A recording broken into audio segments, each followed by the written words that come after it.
Uncle Cole Walker has lived his whole life at Cummeragunja by the riverside. Murray River, that's the mighty Dungala, is our supermarket where we get our food from. Because you'd go over there and they'd say, "You getting any fish over there?" The elders would say, "Yes, Uncle, yes, Aunt. Oh, when are you going to bring us over feed?" Uncle Cole remembers how strong the families were, how the elders wrapped children in love and always guided them down the right path. Our elders were so responsible people and always there to help one another. You know, they supported one another with their families. Uncle Cole's family, like many others, came to Cummeragunja from the nearby Maloga mission, hoping to escape shocking conditions and the missionaries' strict rules. Things had got so bad at Maloga in 1888, the Yorta Yorta people petitioned the governor of the time and were granted 1,800 acres of land to create Cummeragunja Station, to plant crops and be self-sufficient.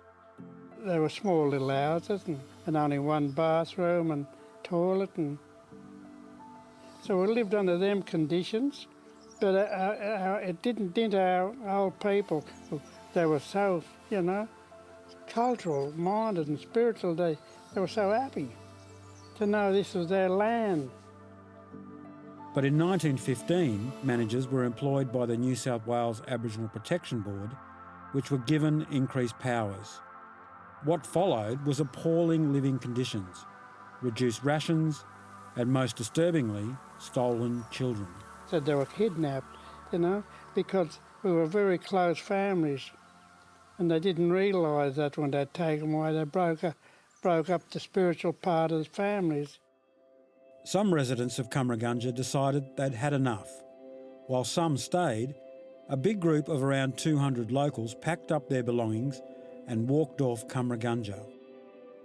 I think that stemmed from a lot of disapproval. And how much longer can we take this type of treatment without us doing something about it?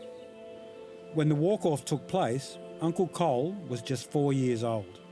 Yeah, it was sad because the loved ones that left then went, but they still came back to Cummera.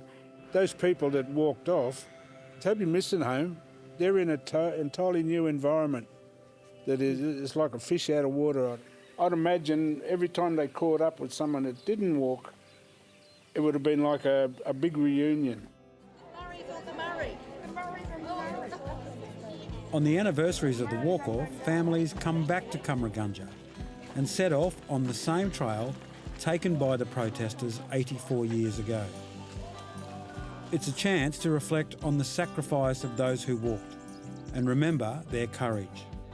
In Cummeragunja, the great leaders here, we had sportsmen and people in politics and all that.